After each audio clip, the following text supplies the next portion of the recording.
What's up, guys? Welcome back to the channel.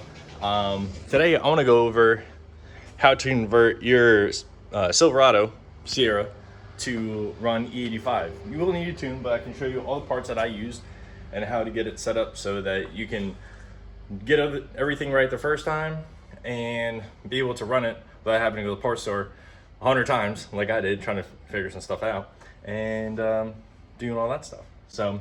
But in the meantime, I am trying to find a leak, and I did think I found it. So we'll be doing that, but also there has been a coolant leak. I can't track it down, but I finally got it. So pulling up, let's see, we're at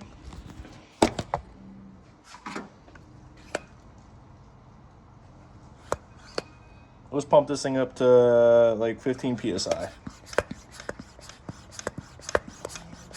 My little Amazon special is heavy duty. Yeah, right about 15 PSI. Come over here. See this thing pouring out. No, luckily I have another radiator sitting there, but we'll swap that out. Then we're gonna be doing that. So, new radiator, old radiator. Was new. So instead of putting all this coolant back in, I'm just gonna fill the water, put the pressure tester on there, and see if it leaks again. If it doesn't, then we're good. If it does, then that's 3 radiators that are not good, and then I gotta spend more money. Oh, do as I say, not as I do, because you end up like me. Oh, you can hear air coming out because this isn't a perfect seal, which is okay. It's not going down too fast, but good sign, it's not leaking out. So, radiator doesn't leak anymore. I hope it doesn't start leaking, but right here, this is the actual factory fuel line. I have a returnless setup, and I'll link it in the description of what actual parts each one are. But I know this is a -6 fitting to which is 180 degree, and I also have another 180 degree, which goes into the sensor, and the sensor came with another actual bracket which screws into each other. The piece that's down here, where my pinky is, that goes onto the factory fuel rail for the Trailblazer SS intake, and then the actual other piece here. I'll show you, or I'll link the like I said, the stuff in the description below for the 180 for the -6. I'll link this in here. I think this is 3/8. I forgot which one it is, but I'll definitely link it down below. And then this piece goes over, and it's all factory setup. It has this lock-in piece, so nothing will blow off. I have another lock-in piece down below, and it comes with the sensor.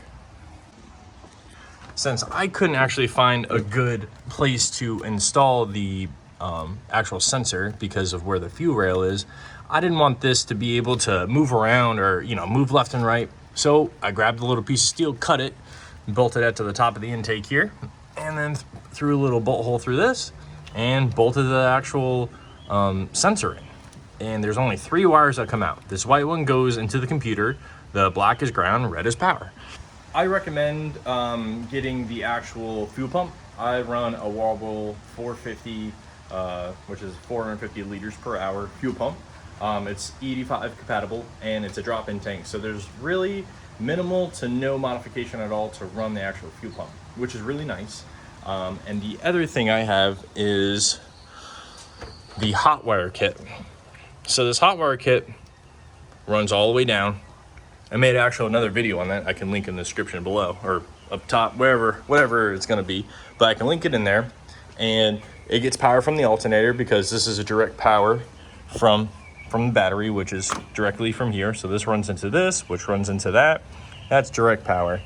So coming all the way back, this is just where I mounted my bracket, but this is the hot wire kit right here. So this plugs into the factory harness, and I ran this wire all the way up to the front of the cab, or front of the engine bay. and the other one goes up to where the actual fuel pump relay has all the wires up there, and it's super simple to do. So those are the only things I needed to do to be able to run E85. Of course, you're gonna need to tune, and having that sensor will allow you to run E85 or 93, whatever fuel you wanna run, and it will actually tell you the content. I don't have a gauge for it on like the actual cluster or anything. So you got the fuel pump, relay kit, and then the sensor up front and all the bracket to make the sensor work. Running E85, I still have stock fuel lines, so some people say you gotta change them, which you probably really do, but I've been dedicated to E85 for 2 or 3 years now. So, take it as your own. I'll replace it when I need to. So, well, I'm gonna cut the video off there, guys. Like and subscribe, and I'll catch you guys next time. Later.